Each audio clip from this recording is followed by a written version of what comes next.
तो साथियों, आज हम चर्चा करेंगे राष्ट्रपति की शक्ति, जिसमें कार्यपालिका शक्ति, विधायी शक्ति, क्षमादान शक्ति, और हम देखेंगे कि जब राष्ट्रपति का पद रिक्त होता है तो उसे कितने समय में भरा जाना चाहिए। तो चलिए स्टार्ट करते हैं। अनुच्छेद 13, राष्ट्रपति की कार्यपालिका शक्ति। क्या? राष्ट्रपति की कार्यपालिका शक्ति भारतीय संविधान का अनुच्छेद 53 संघ की कार्यपालिका शक्ति से संबंधित है। इसके अनुसार संघ की सभी कार्यकारी शक्तियां भारत के राष्ट्रपति में निहित होती हैं। क्या? संघ की सभी कार्यपालिका शक्ति भारत के राष्ट्रपति में निहित होती हैं, जिनका उपयोग वह स्वयं या अपने अधीनस्थ अधिकारियों के माध्यम से संविधान के अनुसार करते हैं। क्या? जिनका उपयोग वह स्वयं या अपने अधीनस्थों अधिकारियों के माध्यम से संविधान के अनुसार करते हैं। राष्ट्रपति देश के सशस्त्र बलों के सर्वोच्च कमांडर भी होते हैं। क्या? राष्ट्रपति देश के सशस्त्र बलों के सर्वोच्च कमांडर भी होते हैं। चलिए अब हम देखते हैं कार्यकारी शक्तियों में मुख्य शक्तियां। प्रधानमंत्री की नियुक्त करते हैं। क्या? राष्ट्रपति प्रधानमंत्री की नियुक्त करते हैं। प्रधानमंत्री की सलाह पर राष्ट्रपति मंत्रिपरिषद की नियुक्त करते हैं। क्या? प्रधानमंत्री की सलाह पर राष्ट्रपति मंत्रिपरिषद की नियुक्त करते हैं। राज्यों में राज्यपाल की नियुक्ति करते हैं। क्या? राज्यों में राज्यपाल की नियुक्ति करते हैं। भारत के महान्यायवादी की नियुक्ति करते हैं। महान्यायवादी को इंग्लिश में अटॉर्नी जनरल बोला जाता है। क्या? अटॉर्नी जनरल भारत के महान्यायवादी की नियुक्त करते हैं। केंद्र सरकार के कार्य राष्ट्रपति के नाम से किए जाते हैं। क्या? केंद्र सरकार के कार्य राष्ट्रपति के नाम से किए जाते हैं। सीएजी, यूपीएससी अध्यक्ष एवं सदस्यों, चुनाव आयुक्त, वित्त आयोग आदि संवैधानिक पदों की नियुक्ति करते हैं। क्या? सीएजी, यूपीएससी अध्यक्ष एवं सदस्यों, चुनाव आयुक्त, वित्त आयोग आदि संवैधानिक पदों की नियुक्ति करते हैं। अब चलिए हम बात कर लेते हैं राष्ट्रपति की अन्य शक्तियां। क्या? राष्ट्रपति की अन्य शक्तियां, जिसमें हम बात करेंगे विधायी शक्ति, लेजिस्लेटिव पावर। क्या? विधायी शक्ति, लेजिस्लेटिव पावर। चलिए इस पर चर्चा कर लेते हैं। राष्ट्रपति संसद का अभिन्न अंग होता है। क्या? राष्ट्रपति संसद का अभिन्न अंग होता है, अर्थात जब संसद के दोनों सदनों से कोई विधेयक पारित होता है तो वह राष्ट्रपति के हस्ताक्षर के बाद ही कानून बनता है। क्या? जब कोई विधेयक संसद के दोनों सदन अर्थात लोकसभा और राज्यसभा से पारित होता है तो वह राष्ट्रपति के हस्ताक्षर के बाद ही कानून बनता है।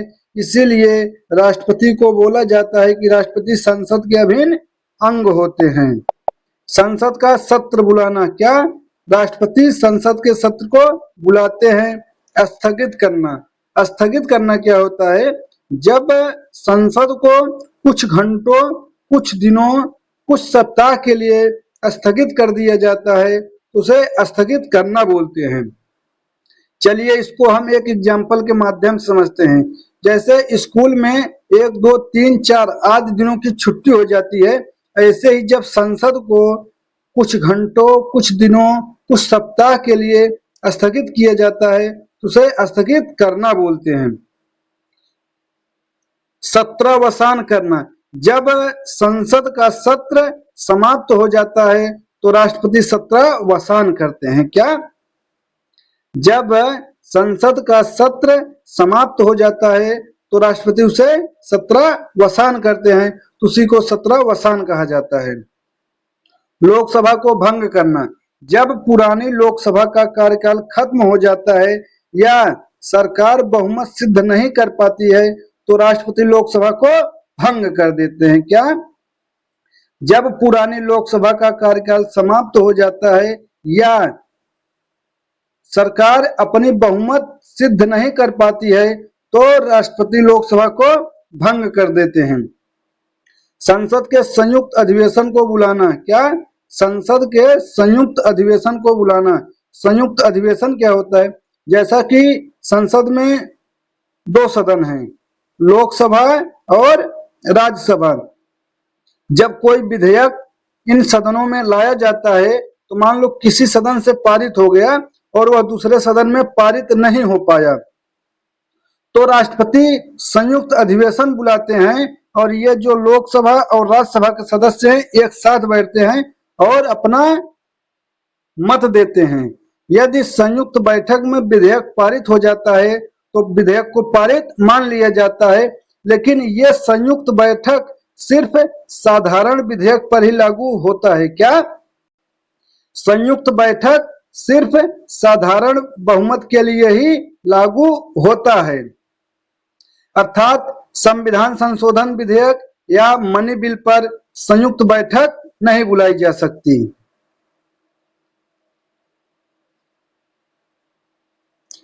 संसद के प्रथम सत्र एवं हर वर्ष के पहले सत्र को संबोधित करना। राष्ट्रपति संसद के प्रथम सत्र और हर वर्ष के पहले सत्र को संबोधित करते हैं। संसद को संदेश भेजना। यदि राष्ट्रपति संसद को कोई संदेश भेजना चाहते हैं तो वे संदेश भेज सकते हैं। राज्यसभा में 12 सदस्यों को मनोनीत करना। क्या? राज्यसभा में 12 सदस्यों को मनोनीत करना। इसे हम और विस्तार से जब संसद का टॉपिक पढ़ेंगे तो उसमें कवर करेंगे। चलिए अब बात कर लेते हैं राष्ट्रपति की वीटो शक्ति के बारे में। क्या? राष्ट्रपति की वीटो शक्ति। राष्ट्रपति की वीटो शक्ति 3 प्रकार की होती है, तो चलिए चर्चा कर लेते हैं। पहला है एब्सोल्यूट वीटो, जिसे हिंदी में अत्यंतिक वीटो कहते हैं। क्या? एब्सोल्यूट वीटो, जिसे हिंदी में अत्यंतिक वीटो कहते हैं। राष्ट्रपति विधायिका के किसी विधेयक पर हस्ताक्षर करने से मना कर दे तो उसे अत्यंतिक वीटो कहते हैं। चलिए इसको समझ लेते हैं। जब संसद के दोनों सदनों अर्थात लोकसभा और राज्यसभा से कोई विधेयक पारित होता है तो वह राष्ट्रपति की अनुमति के लिए आता है। यदि राष्ट्रपति उस पर अपना हस्ताक्षर कर देते हैं तो वह कानून बन जाता है। क्या? कानून बन जाता है। यदि हस्ताक्षर नहीं करते हैं तो वह रद्द हो जाता है।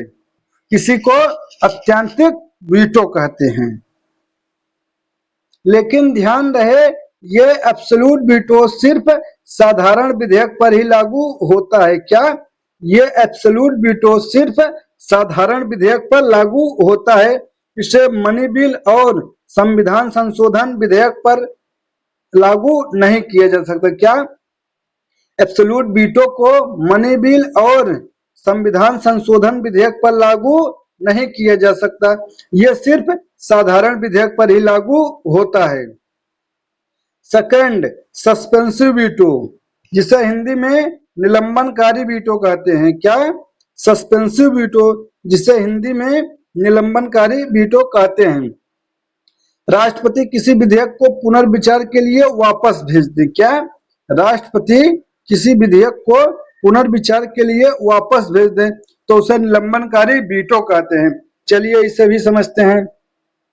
जब संसद के दोनों सदनों से अर्थात लोकसभा और राज्यसभा से कोई विधेयक पारित होता है तो वह राष्ट्रपति के हस्ताक्षर के लिए आता है। यदि राष्ट्रपति उस पर हस्ताक्षर कर देते हैं तो वह कानून बनता है। यदि हस्ताक्षर नहीं करते हैं तो वह रद्द हो जाता है। जब राष्ट्रपति के पास विधेयक अनुमति के लिए आता है तो राष्ट्रपति यदि उसे संसद के पास दोबारा भेज देते हैं तो उसे पुनर्विचार कहा जाता है। क्या? जब राष्ट्रपति के पास विधेयक आता है तो राष्ट्रपति यदि संसद को दोबारा संसद के पास भेज देते हैं तो उसे पुनर्विचार कहा जाता है। लेकिन यदि संसद दोबारा उस विधेयक को पारित करती है तो राष्ट्रपति उस पर हस्ताक्षर करने के लिए बाध्यकारी है। क्या? यदि संसद दोबारा उस विधेयक में संशोधन किए या बिना संशोधन के राष्ट्रपति के पास विधेयक भेजता है तो राष्ट्रपति को हस्ताक्षर करना ही पड़ेगा। ध्यान रहे, ये सस्पेंसिव वीटो मनी बिल पर लागू नहीं होता है। क्या ये सस्पेंसिव वीटो मनी बिल पर लागू नहीं होता है, अर्थात सस्पेंसिव वीटो का प्रयोग राष्ट्रपति मनी बिल पर नहीं कर सकते।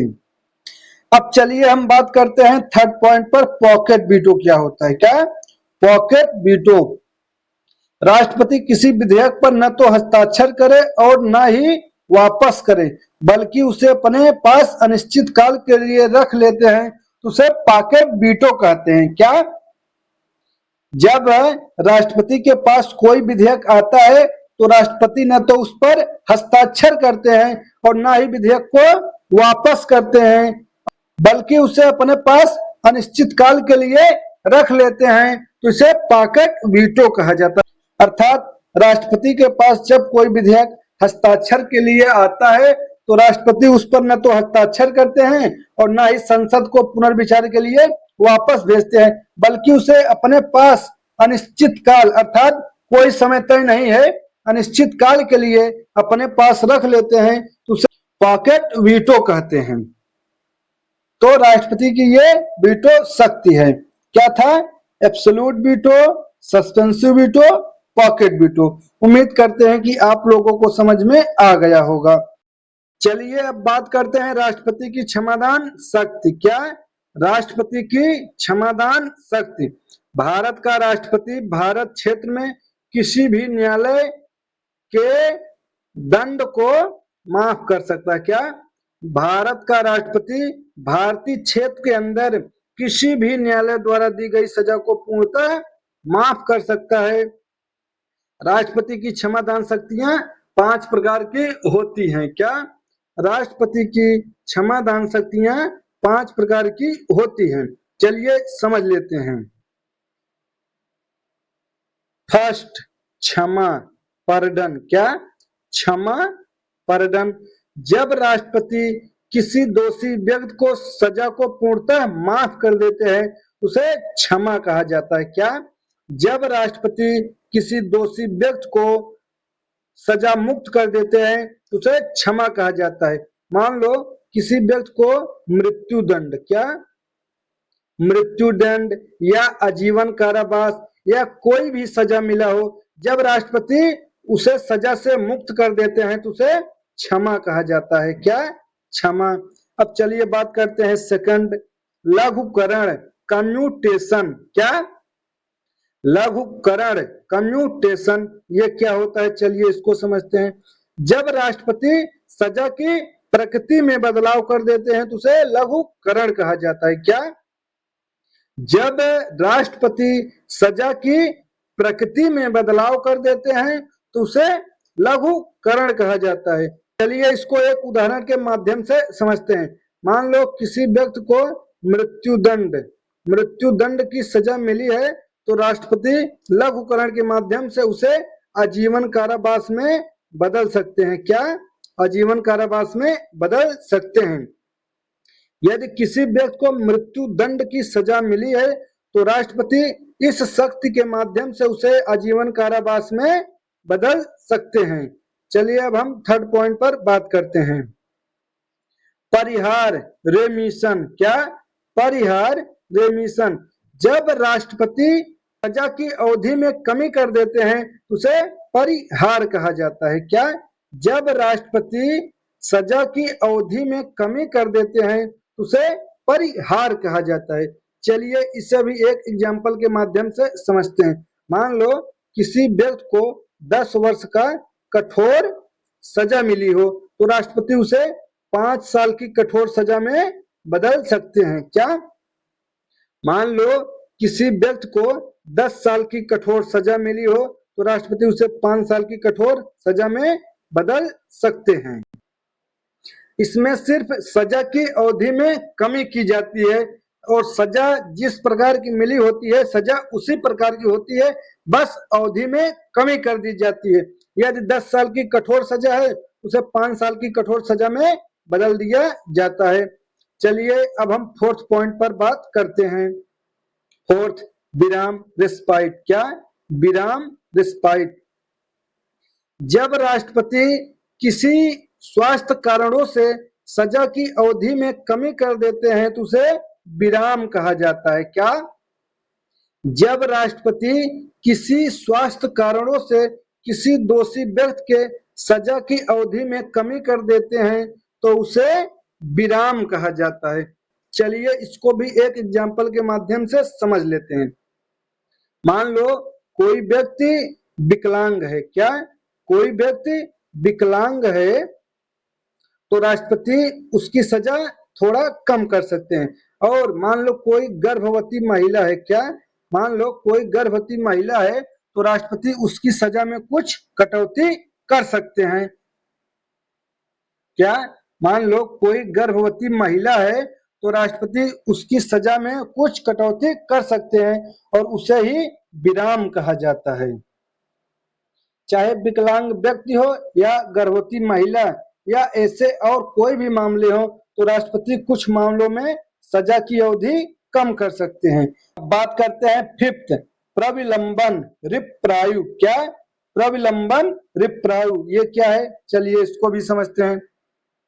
जब राष्ट्रपति सजा पर अस्थायी रोक लगा देते हैं तो उसे प्रविलंबन कहा जाता है। क्या? जब राष्ट्रपति सजा पर अस्थायी रोक लगा देते हैं तो उसे प्रविलंबन कहा जाता है। चलिए इसको भी एक उदाहरण के माध्यम से समझते हैं। मान लो किसी व्यक्ति को मृत्यु दंड की सजा मिली हो। क्या?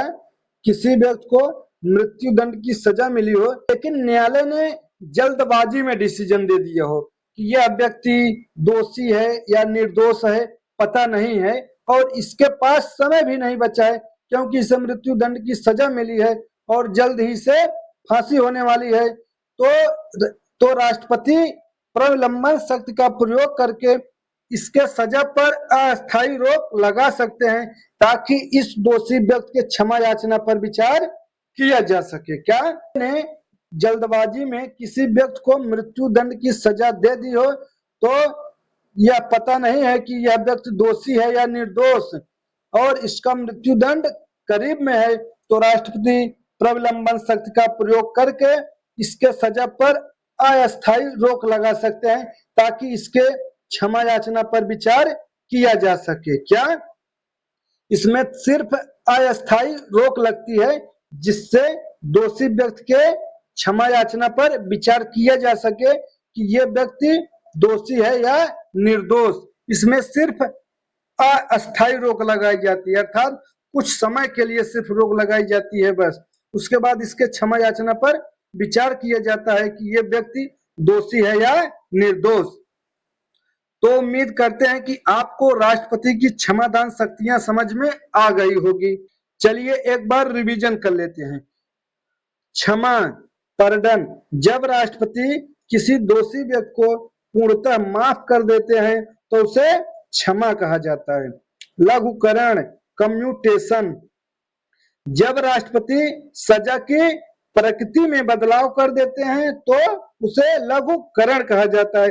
जैसे मृत्यु दंड को आजीवन कारावास में।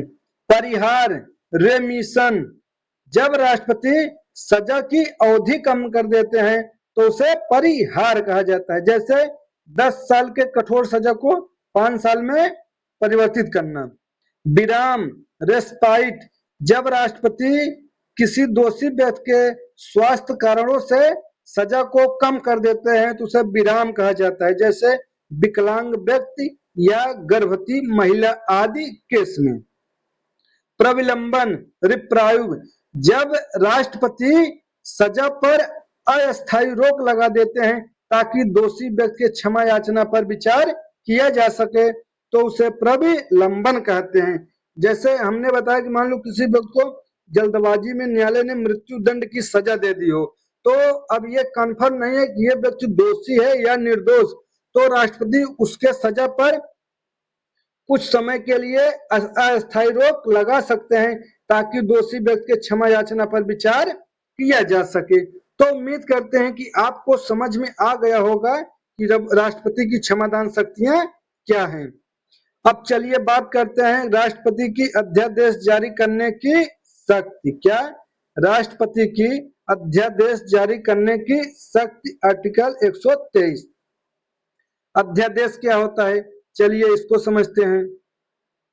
जब संसद का कोई सत्र नहीं चल रहा होता है तो उस टाइम यदि किसी कानून की आवश्यकता होती है तो राष्ट्रपति उसे अध्यादेश के माध्यम से लागू कर सकते हैं। क्या? जब संसद का कोई सत्र नहीं चल रहा होता है उस टाइम किसी कानून की आवश्यकता होती है तो राष्ट्रपति उसे अध्यादेश के माध्यम से लागू कर सकते हैं और उसे ही अध्यादेश कहा जाता है। लेकिन ये अध्यादेश 6 महीने तक चलता है। यदि संसद 6 महीने के अंदर इस अध्यादेश को संसद से पारित कर देती है तो यह कानून बन जाता है। क्या? यदि संसद 6 महीने के अंदर इस अध्यादेश को संसद से पारित कर देती है तो वह कानून बन जाता है। लेकिन यदि संसद ने पारित नहीं किया है तो यह अध्यादेश 6 महीने के बाद रद्द हो जाएगा। लेकिन यदि संसद ने 6 महीने के अंदर इस अध्यादेश को संसद से पारित कर दिया तो यह अध्यादेश कानून बन जाता है। ध्यान रहे, जब राष्ट्रपति अध्यादेश जारी करते हैं, यदि संसद का सत्र चल जाता है तो संसद को 6 सप्ताह के अंदर इस अध्यादेश को पारित करना पड़ता है, नहीं तो ये रद्द हो जाएगा। क्या? मान लो राष्ट्रपति ने अध्यादेश जारी किया और संसद सत्र चल गया।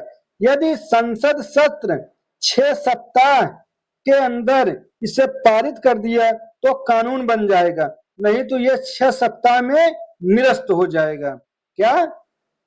मान लो राष्ट्रपति ने जब अध्यादेश जारी किया उसके एक हफ्ते बाद ही संसद सत्र चालू हो गया तो संसद को 6 सप्ताह के अंदर इस अध्यादेश को पारित करना पड़ेगा, नहीं तो यह कानून रद्द हो जाएगा।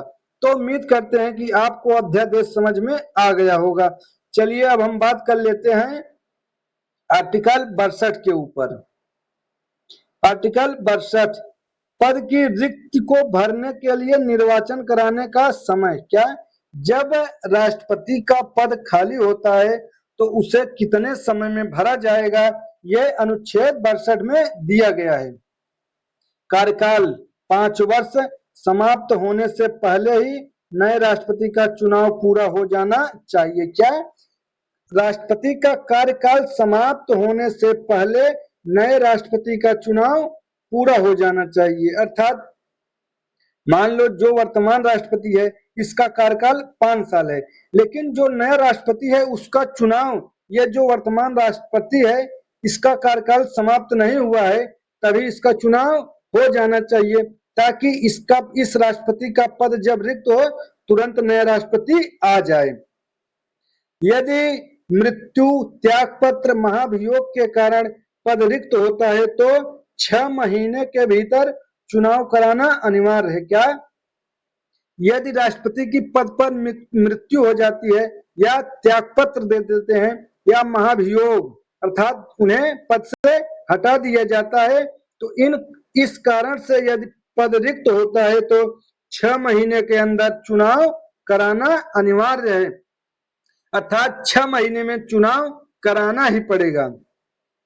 अंतरिम अवधि में उपराष्ट्रपति या उनकी अनुपस्थिति में सीजीआई कार्यवाहक राष्ट्रपति के रूप में कार्य कर सकते हैं।